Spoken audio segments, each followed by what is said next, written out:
Let's get joined up. This week's show is sponsored by Bandcamp.com, an online record store and music community where passionate fans discover, connect with, and directly support the artists they love. There's thousands of bands and artists on there, including my band, the Rye Dogs, whose second album, Pigs Might Fly, is out right now. Here's a quick snippet of the title track, which is also available on Spotify, Amazon, and Apple Music. Because your eyes may be weeping, but your conscience is sleeping. So baby, don't you cry. Your faces are drying and you say... It's totally free to join Bandcamp, and as the Rye Dogs are brand new members, we're now looking to grow our fan base, so your support would be greatly appreciated. Just search the Rye Dogs, that's W-R-Y Dogs, and hit the follow button. Right, now we can cue the theme tune.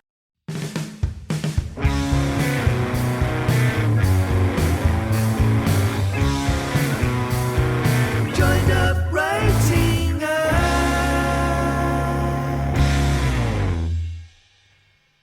Hello and welcome to the Joined Up Writing podcast, where a little procrastination can go a long way. I'm Wayne Kelly and it's episode 164 with Mitch Johnson, best-selling writer of middle-grade fiction books that combine big social and environmental themes with fast-paced, page-turning adventure. We chatted about Mitch's path to publication, some of his favourite childhood books, and why he's moved from being a pantser to a planner.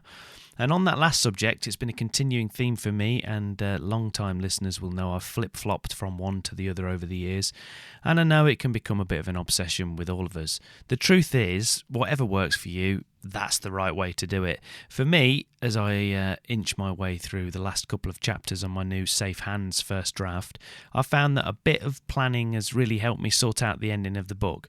And from a practical standpoint, it's helped me with my word count momentum.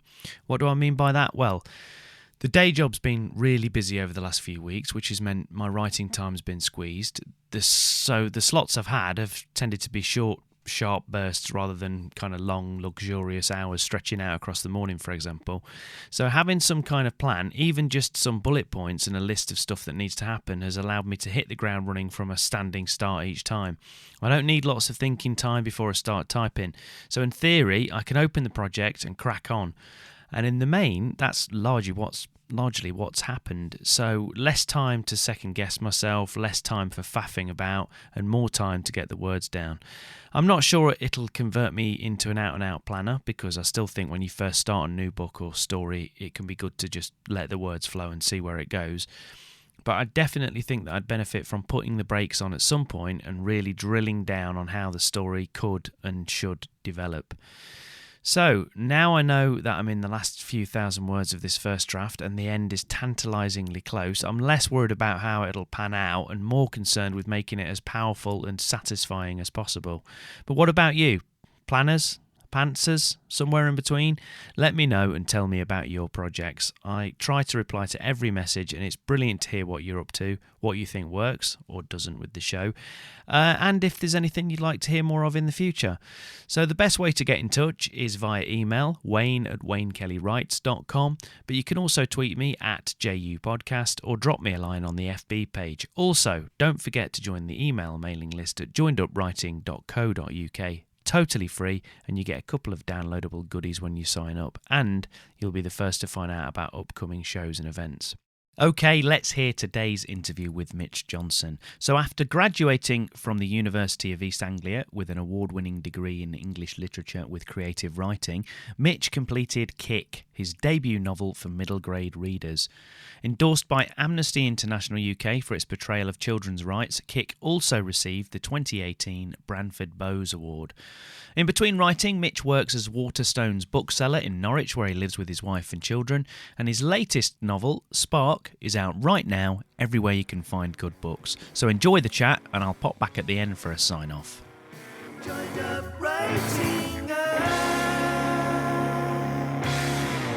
Okay, Mitch, thanks a million for coming on Joined Up Writing. Really appreciate it. So why don't we just start off by you telling us how things are going and give us a sense of where you're speaking from as well. So I am currently at my home in Wymondham, which is a town just south of Norwich.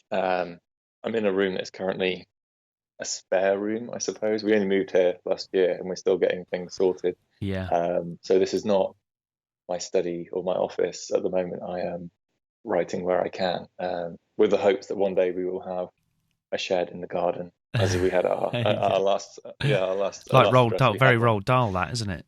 Yeah, yeah, with the board on the knees and the Yeah. kind of Kit Kat at That's lunchtime. it, Yeah. So, yeah. um, and yeah, so I actually at the moment tend to work quite a bit in the local library, because the house is normally quite a noisy environment with my two young children. Um, so hopefully one day I will have that shed at the bottom of the garden. We did have one at our last house, and it was great. That's what you're working towards again. That's what we're building towards, but probably best to get some lampshades first. Get a shed, yeah, and things are going well, thanks. It's yeah, my new book is actually out today, out now. Yeah, Uh, congratulations. Yeah. so Well, yeah, why don't you tell us about that? Spark, isn't it? Why don't you tell us about that? yeah. So Spark is my third novel for children. I tend to write books for most of my readers tend to be between 9 and 13 years old. Mhm. And Spark is set in a future world that has been devastated by climate change. So it's kind of very hot and stormy. Fresh water is hard to come by, and life is very tough. And the story follows a boy called Ash, who is pretty much despised by the other villagers because of the treachery of his father many years before.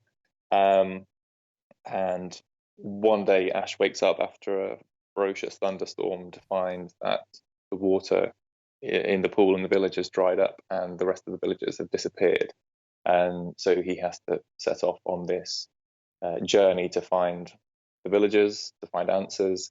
And he heads in the direction of a place known as the Kingdom, a kind of rumored promised land, I suppose, Mhm. where things are supposed to be all right, or better than all right, where things are supposed to life still flourishes, and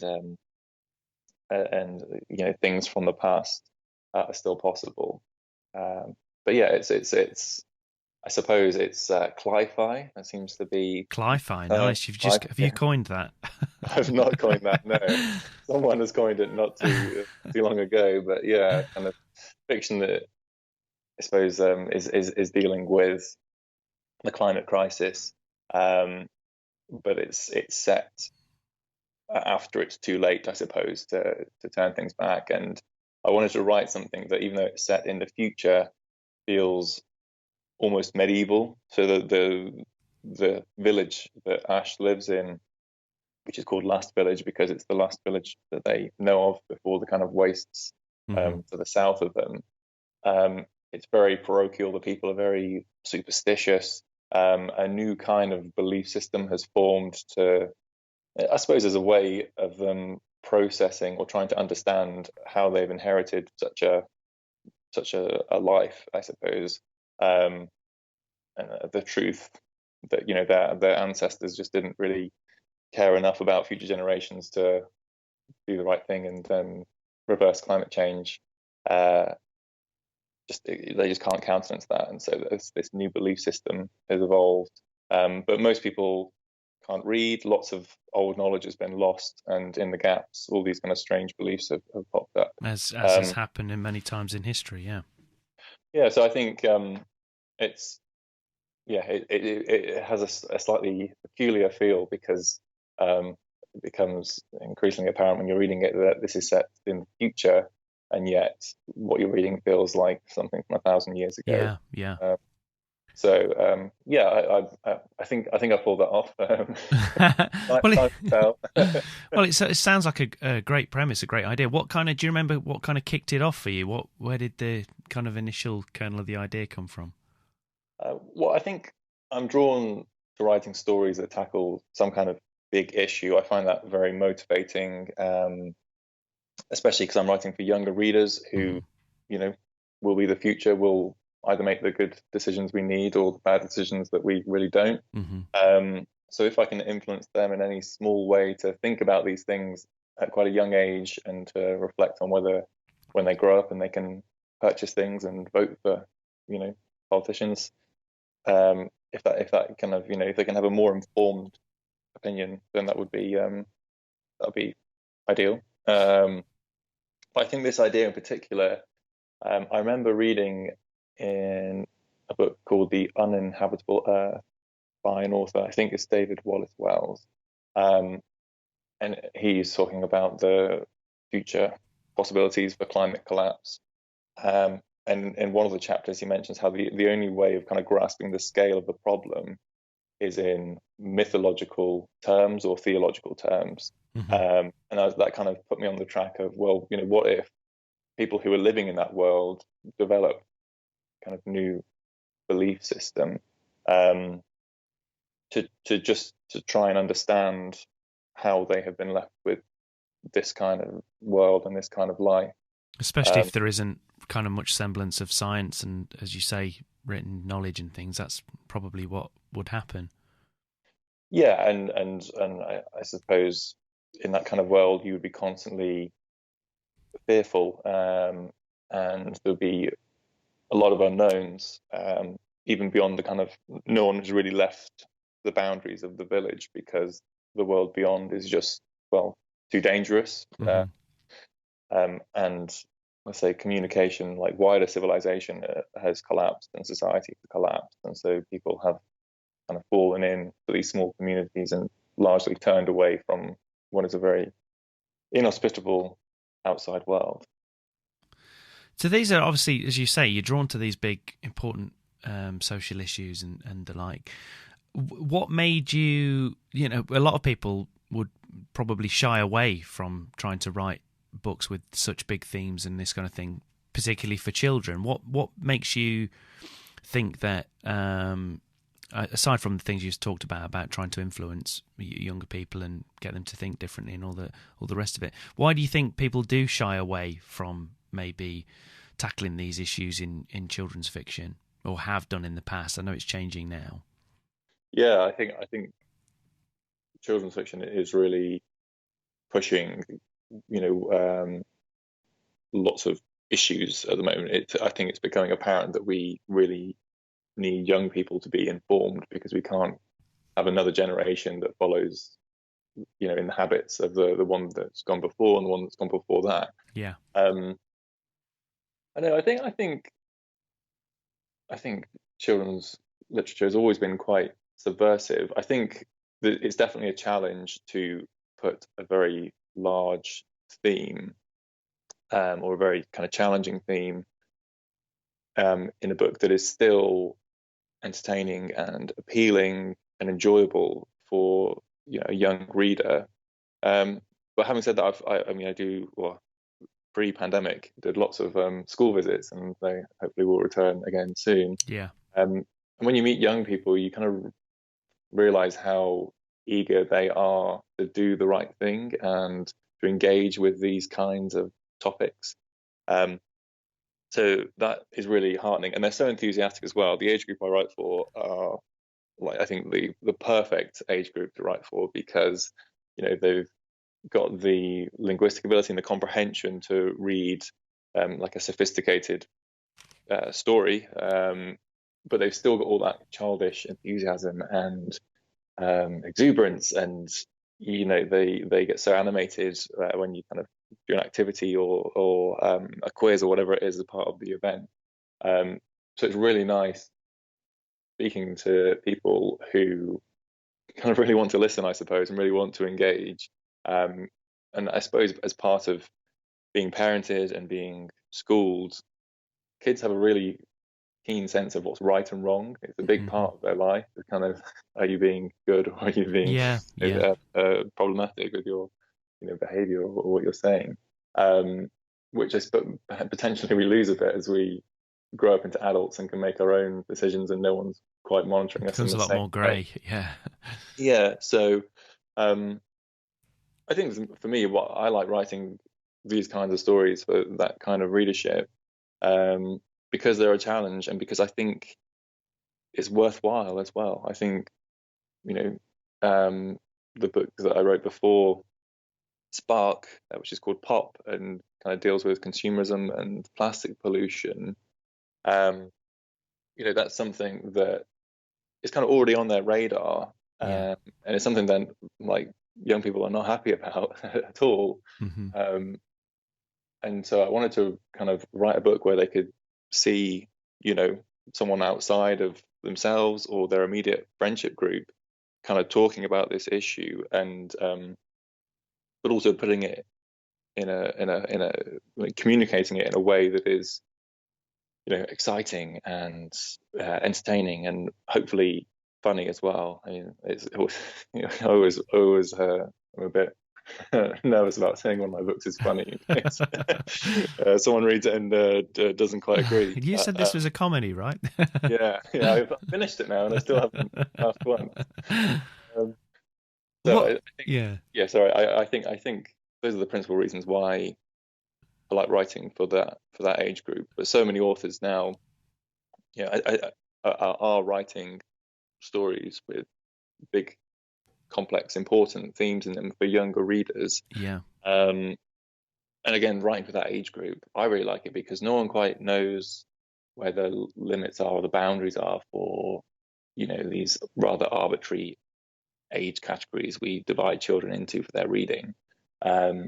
And so for me, writing for kind of 9 to 13-year-olds, there are, of course, things you can't say or can't write. Mm-hmm.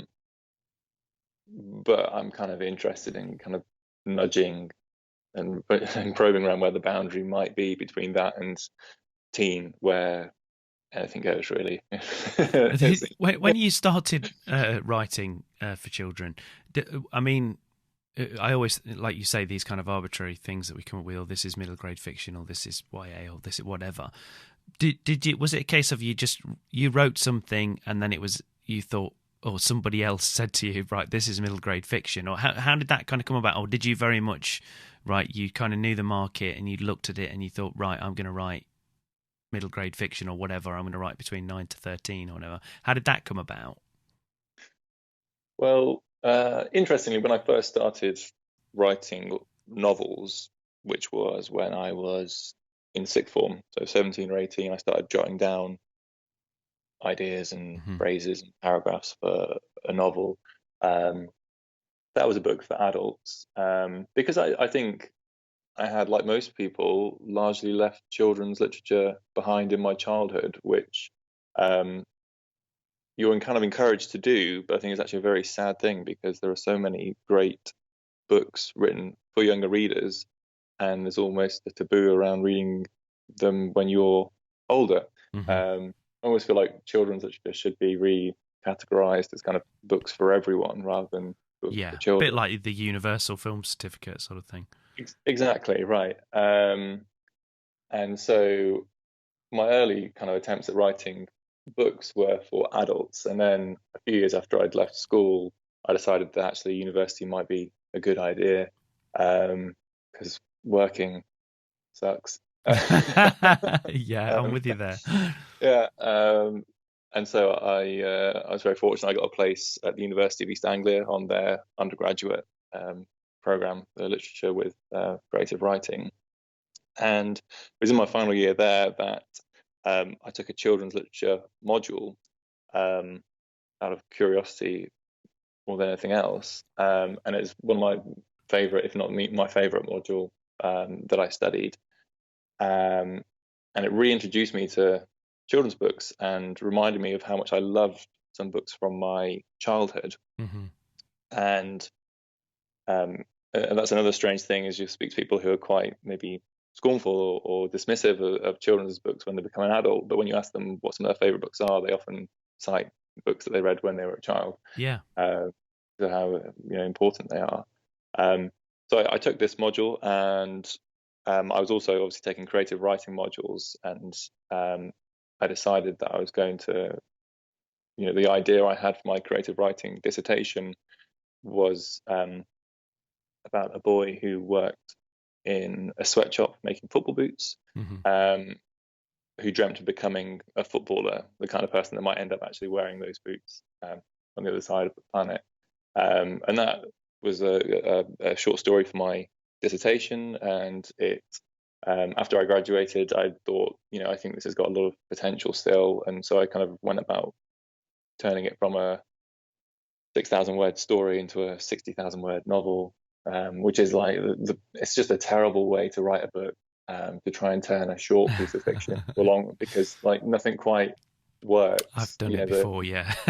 It's tough. It's like the villain isn't nasty enough, the tension isn't quite, the stakes aren't quite high enough. It's set up, isn't it, to be that thing? It's to be that small little slight. You can get away with a lot of stuff in a short story as well.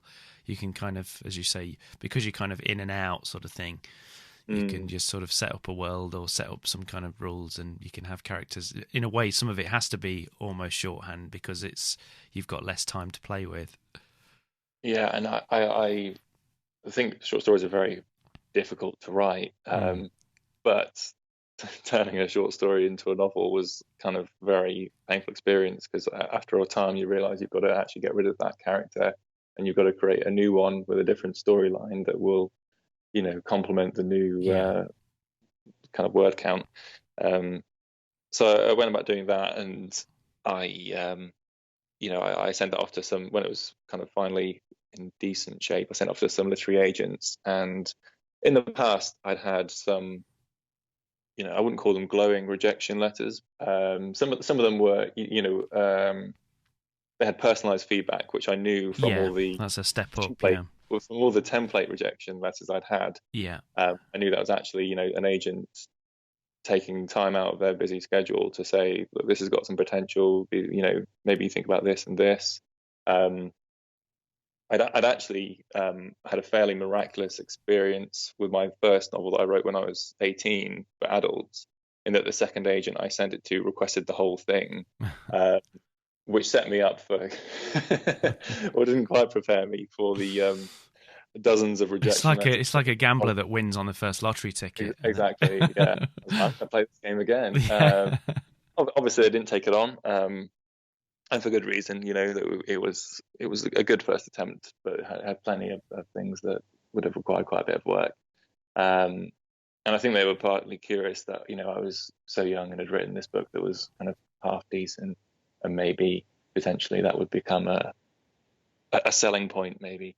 But anyway, that didn't happen. But I'd had that experience, and I think that gave me a lot of hope that actually you don't necessarily, there are people who read these submissions and they do make a decision, and just because you receive a template rejection letter, as it was back then, not emails as it is these days,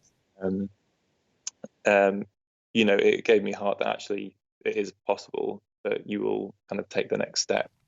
So I sent Kick out to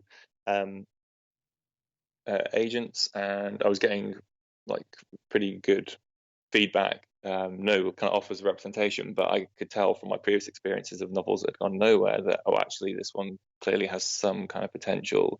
Yeah. And one agent in particular, I had a few email exchanges with, and she suggested a few things, and then I took that on board and went away for a few months and worked on this book, and then resubmitted it. And she didn't take it on, but then I had interest from several other agencies, which led to me getting an agent, and then eventually a publishing deal.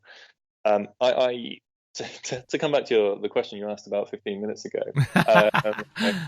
it's a long old road we've taken to get here, but I didn't know whether it would be classed as middle grade or teen, especially because when I was submitting to agents, I was being told conflicting things about, your protagonist is 12 years old, but the themes you're dealing with are for a teen audience, and teens won't read about younger children. Yeah. But the book only works because he's so young. You can put in the naivety that you have. Yeah. And without that, the whole story doesn't work. So you can't, age him up. Yeah. To make it a teen book, because then it won't work, because it'll be too naive for his age, and you can't sell it to a younger audience because the themes are a bit, dark and difficult. So I gave up trying to say where it was in the market, and I thought I'm just going to write the best story I can. Yeah. And we'll work that out later. I think the book was published by Usborne, and my editors made what I think was a really good call. There weren't any major changes from the manuscript that I submitted, but one of the largest change, I think, was how the book ended, and it now ends on a more hopeful note. Whereas I think, if they'd have said, like, this is going to be a teen book, then perhaps it would have had a slightly darker, could have been a little bit more dystopian. Ending. Whereas I think that seems to be one of the, if there are rules for writing for kind of middle grade and younger, is that it doesn't have to have a happy ending, but there has to be some hope and some redemptive element to it. And so my approach since has been not to really. When I write a first draft, I don't think about the readership. So when I wrote Pop, that was full of stuff that was never going to make it, probably even for a teen audience. It's quite a bit of swearing in it, and the level of violence in some of the scenes was just, it was never going to fly. But I'd kind of decided that I was happy for an editor to tell me which bits they thought were, needed, dialing down a bit or reining in. Yeah. And happily, when I moved over to Orion Children's Books, my editor there, he handled it really well, and knew that I was trying to. I think Pop is a book that is, under the humour, quite an angry book, because of it's focusing on just corporate greed and the complete disregard for the planet or future generations. And so there's a real kind of fire in the book. And I think he could sense that it was important that it was quite savage in some respects. Yeah. But I think because the targets of those attacks are very deserving, it's it's something that's permissible. So yeah, when I write, I don't tend to think about the readership, and then when I edit, that's when that kind of comes either in. Myself or with an editor, I'm like, okay, that's going to have to go, and what do I change that word for? That is one that is repeated in a playground without someone getting in trouble. And I find that's kind of the best way to write, really, because I think I would maybe not be quite as ambitious or as bold if I was thinking the whole time, what's a 9-year-old or maybe a precocious 7 or 8-year-old reading this going to make of this. I'd rather write the kind of the story just as it is, and then go back and be like, okay, as I'm reading it, now we can mold it a little bit. Yeah. Now we can make it age appropriate. But I wouldn't want to try and restrain. No, because I suppose that's when you're kind of in danger of talking down to them, and as you say, kind of that's in your mind all the time, and maybe diluting some of the things that you wanted to talk about. Yeah, and as I mentioned earlier, I kind of want to see where the boundaries are and push the limits of it if I can. And one of the ways of doing that is to kind of almost deliberately overstep the mark in a few places and see if the kind of gatekeepers, the editors and publishers, deem that actually that's okay, because if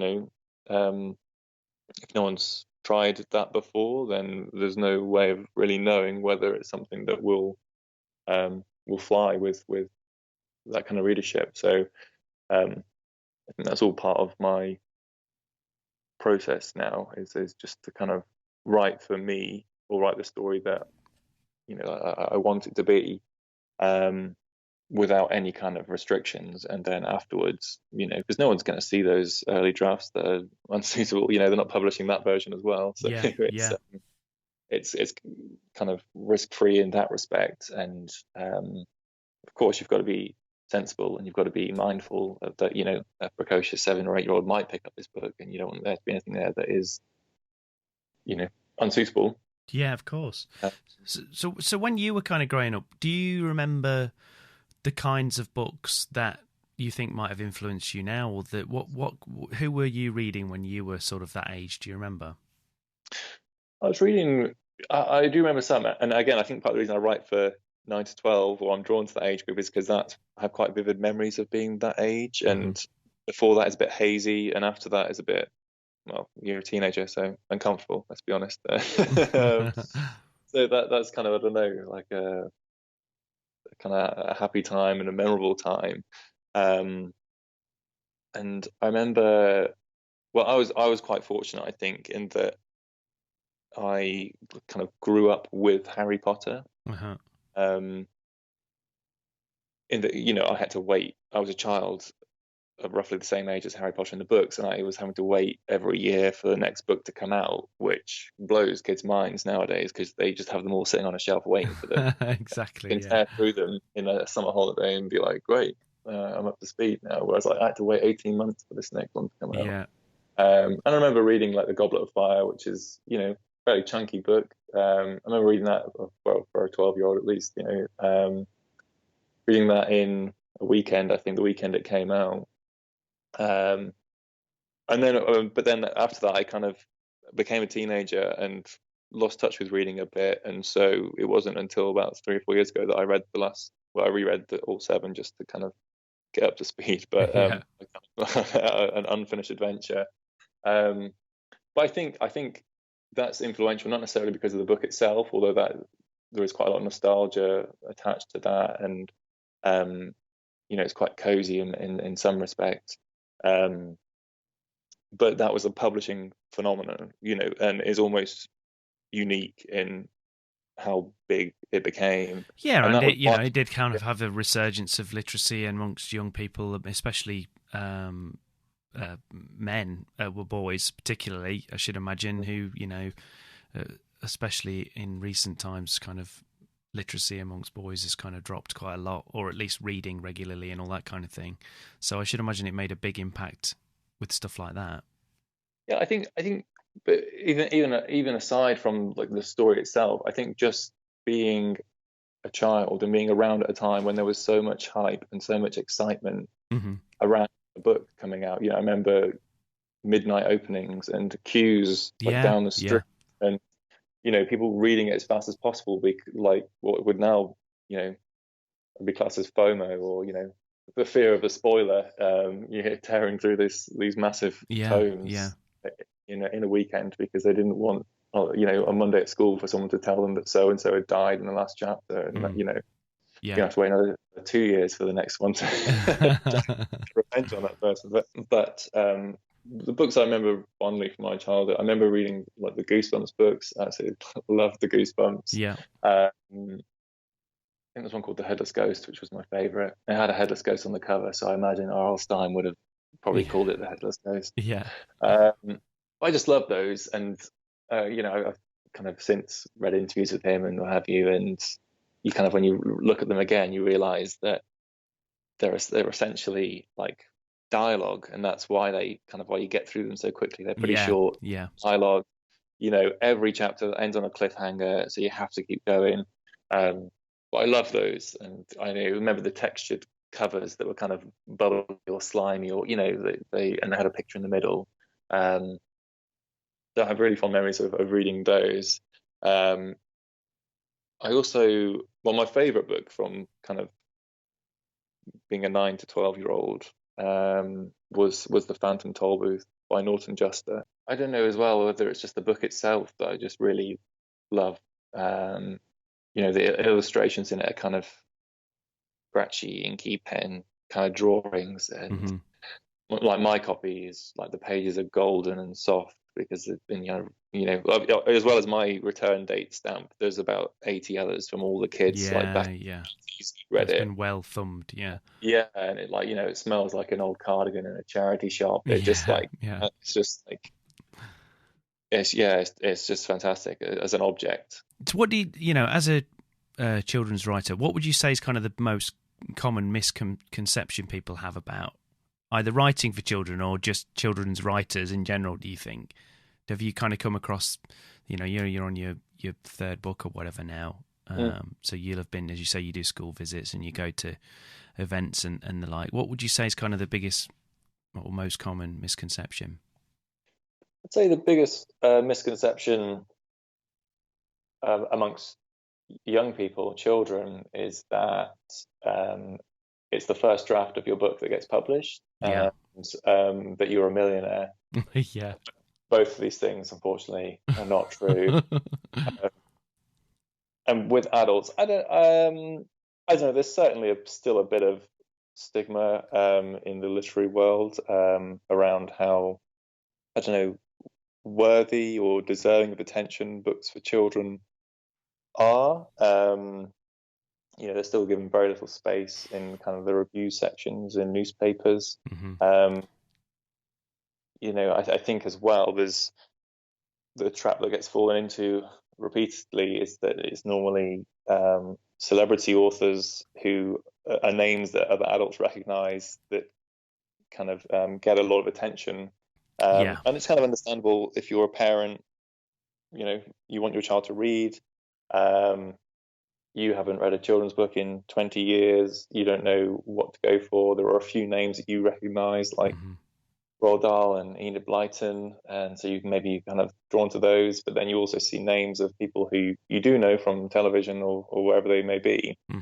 It's kind of natural that you're going to gravitate towards the kind of familiar option. Sure. And of course, these people are given normally, I think, a bit more of a push. Definitely, yeah. So, and then it just perpetuates itself. I think, if lots of kids in the class are reading a book by an author, then lots of other kids will want to, read it too. So I think that slightly skews people's perception of, and this is not to say that those celebrity books are not worth reading or not valuable. They get a lot of children picking up books and reading is the important element in all of it. Yeah. But I think it creates the sense of, oh, that person who has got absolutely nothing to do with books, children's books, writing at all, has turned their hand to writing a children's book. I think that maybe makes it seem like quite an easy thing to do. Yeah. But I think actually there are different challenges, I think, to having tried to write for adults as well. One of the easier things, I think, with writing for adults than for children is that you are completely unfettered when it comes to your book, what you write about, the words you use. You do have to think about your kind of choice of vocabulary when you're writing for a 10-year-old, because of course you want to offer up words that are new to them and will increase their vocabulary. But similarly, you have to you can't do that at a point of tension, because then they'll have to stop and go, well, what does this word mean? And then you've kind of ruined that scene. And actually, Catherine Rundle, who's a fantastic children's author, wrote a book called Why You Should Read Children's Books, Even Though You Are So Old and Wise, I think it's called. Yeah. Which is a very short book and really worth reading. And she explores why children's books are so important and why adults should read them too. And that's one of the things I remember her writing about, is this kind of need to be careful with kind of dropping in what is probably going to be a new word to the reader, because if you do that at a point of high tension, you can take them out of the story. You're going to stall the story at that point. So I suppose the biggest misconception would be that it is easy, or at least easier than writing for adults. I'm not entirely sure that that's true, because you just have different challenges. Yeah, like you say, I think it's like anything. It's just another form of writing, and in lots of ways, you've got a lot more limitations and more stuff to think about. Aside from the stuff that everyone else has to think about anyway, in terms of character and story and all the rest of it, you've got all this other stuff that people that don't write children's fiction don't even have to consider, don't have to think about at all. Yeah, and I think if that theory were to be true, that the younger the person you're writing for, the easier it is, then picture books would be the easiest thing to write, and they are incredibly difficult to, like, you've only got a couple of hundred words and you have to tell this story, so that it can be, obviously comprehended by a young person. I've tried a couple of times to write picture books, and they're just so difficult. Yeah. Because of just how economical you have to be with your words. So I think, it doesn't quite hold up, because it's actually very, very difficult to write for very young people. And I think as well, when you think about really good teachers, a very, very good teacher, the sign of a good teacher, I think, is when they can take a very complicated issue and distill it into a form that someone very young or who is new to the subject can understand. Yeah. And in a way, that's kind of what you're trying to do when you write a children's book, especially if you're bringing in like a big theme or a big issue. You're having to, create something that is accessible to people who have not had, another. Yeah, it's even more. Yeah, it's even more. Yeah, 30 years life experience. It's, I suppose, even more challenging and impressive. So, tell us a little bit about your approach to writing in general. So, do you plan? Do you just write by the seat of your pants, or where and when do you write? You kind of mentioned the library was obviously quite a big part of it to get some peace and quiet. But what's your approach in general? So, in the past, I didn't plan. I wrote by the seat of my pants, as you put it, which makes it sound a lot more thrilling. It does, yeah. Than it often was. It often does. Yeah. But I think I grew to realise, and this sparked my third book that's been published, but I think written maybe 7 previously that were not. So I've had quite a lot of experience of writing books that aren't publishable or are wrong or flawed. Just not right now, yeah. And what I kind of learned along the way, I think, is that I think in the past I was nervous about planning because I didn't want to limit where the story might go. I didn't want to get to a point where there was a tangent, and if I had a plan, I'd be like, no, that's not in the plan. I'm quite a rigid thinker, I think, sometimes. Yeah. But I might turn down that opportunity of going down that road, which actually would have made a much better story. And that's why I didn't want to have a plan. I think also I sometimes find it quite difficult to see the whole story before I write. Yeah. However, with Pop, I did a plan, and I found that really beneficial. Just partly with the pacing of it, partly I think when you're, and this was a few years ago when I had a bit more time to write. I've found that my writing time has shrunk as I've acquired children. Yeah, they'll do that. Yeah. And so I was going out most days to work on Pop, and it's especially useful if you have a plan and you sit down and you're not thinking, what am I writing today? Yeah. You're looking at your plan and going, okay, I'm on this, I'm now on chapter 10, and these are the things that are going to happen in this chapter. And also I think I just learned to be a bit more flexible with, like, okay, so I thought I could get those 3 things into this chapter. Actually, it can only really take 2 of them. So I'm going to have to work this in elsewhere. Yeah. And again, you're only creating your first draft, and you're going to come back and rework it.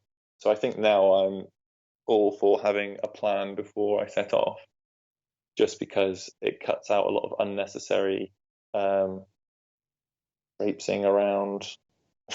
I understand. The story that don't need to really feature in the final thing. And what sort of format does that plan take? Is it literally just a few bullet points, or like a sentence or 2 for a chapter, or is it a long synopsis? How do you sort of approach that?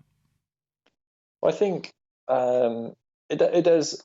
It changes slightly, I think, or has changed slightly by the fact that because I now kind of have a publisher. Like in the past, when I was submitting to to agents, you kind of need a 1-page synopsis for your work, and so you'd be forced to write this horrible thing. But it would at least give you an overview of the whole story, and that obviously is written normally after you've finished. Yeah. But that's not. I haven't found that's really been requested from my editors since. They That's kind of good. were quite happy with an overall, like, few lines of this is Yeah. what it's about, and this is what will happen, very briefly. So my plans now tend to be in the form of chapter by chapter, and I'll write just a couple of sentences to say what will happen in this chapter.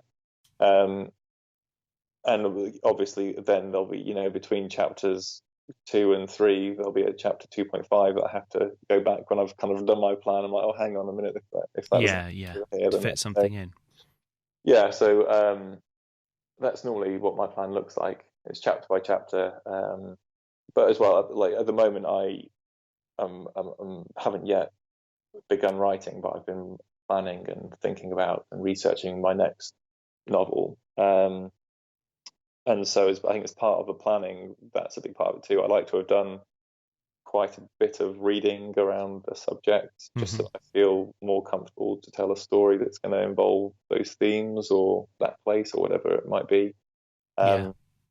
So there's that side of it too, that I'm kind of reading and jotting down in a notebook ideas, and all of those kind of things put together mean that when you get to actually starting to write the book, you've got quite a lot to draw on to kind of guide you. But yeah, I'm a convert to the plan. I used to think it was a waste of time and too restrictive, and now I think it's a bit of a life raft when you find yourself 30,000 words out at sea.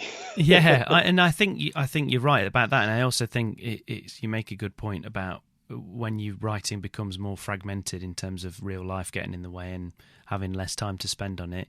You're right about because I found that I'm just writing the end of a first draft at the minute, and I didn't plan a lot of the book. I kind of did find my way, and I kept having to stop at certain points. But this sort of last third, at some point I did stop and think, right, I'm going to actually plan where I'm going, because my day job's busy and all the rest of it, and I haven't got as much kind of, in inverted commas, quality time to spend on it. But what I've found is I've been much more productive in those little sneaking, like an hour or whatever. I can actually sit down and go, right, where am I? Right, this is where I'm going now. I know what I'm going to write. So I think that's a good way of looking at it. Yeah, I think that's a big part of it too, is that I have less time to write nowadays, and so when I do sit down to do something, it's very useful if I know what it is I'm going to do, so I'm not wasting that time kind of scratching my head and kind of thinking about how great it would be to have a plan right now. So yeah, I think that's probably, there's probably a practical side to it as well. Yeah, why I'm now favouring a plan. Absolutely. So as we kind of move towards wrapping things up and you getting back to maybe get some time to do some writing today, hopefully, what would you say has been the most helpful piece of creative or inspirational advice that you've been given along the way? Oh my goodness. Wow. I think I read a book last year which was called Swallowed by the Whale, or Swallowed by a Whale, which I think anyone who writes, is creative, I think they should read. It's just lots of creative people explaining their process and their experiences of being an artist. I think it's Lev Grossman, the fantasy author, and I wish I had a brain that could remember the exact quote, so I'll have to kind of paraphrase. But that's okay. he said that Lev Grossman said that when you're a writer, you only have to get it right once. If you're a singer, if you're an actor in the theatre, a dancer, you have to get it right every single night. When you're a writer, it's just all you have to do is just get it right once. In a way, that takes a lot of pressure off, because no one's watching you while you're writing your first draft, your second draft, your third draft. There's no, there can be, I suppose, time pressures on when you need to hand something in by, but if you kind of can escape that, at least kind of if you can trick yourself into believing that doesn't exist, then I think that's a really important thing to remember, is that if you're in a different creative discipline, you would potentially have to go out every night and nail it, every single time. Yeah. Whereas as a writer, you can sit there and you can have week upon week of, you can refine it. Yeah. Days, and then, no one's going to see it until you're ready for them to see it. And then if, you've put in the time and the effort and you've got it where you want it to be, then that's, that's all people are ever going to see from then on, is that, oh, this, I love this book, and isn't it amazing that they just spontaneously came out with it over the course of a month, and then never had to tweak it. But there's also something I read when I was in my late teens, and was kind of really hoping that writing would be something that I would be able to do as a career, and that was from a book called Whatever You Think the Opposite. And it's got lots of it's kind of, again, another kind of general advice for creative people type book, but by a very kind of creative person, and each example is very creative. And one of the pieces of advice I remember in that was ask for a slap in the face, which I suppose boils down to, when you create something and you're seeking people's opinions and feedback, it's all very well, and it's important to hear the parts where they say, I really loved it and this is great, but then you've got to say, what is wrong with it? Like, what doesn't work? Which characters didn't you like? And then you'll start to, hopefully get some honest answers, which will help you improve your work. But you kind of have to be willing to take that slap in the face, I suppose, to get there. So yeah, I'd say that off the top of my head. No, that's good. So that's Whatever You Think the Opposite, which I think I've just done a quick Google, and that's Paul Arden, I think, wrote that. That's and right. Swallowed by a Whale: How to Survive the Writing Life. That's the one. That's yes. Hugh Lewis Jones. So if anyone wants to look up those, that's good. They both look really interesting. It must be I think the editor. You might. That's right. You're right, actually, because it's different quotes. Yeah, dozens and dozens of people have contributed, and from lots of different artistic fields, and in terms of writing as well. There's children's authors, there's poets, and people who write for grown-ups. Yeah, that looks like it's really, really good.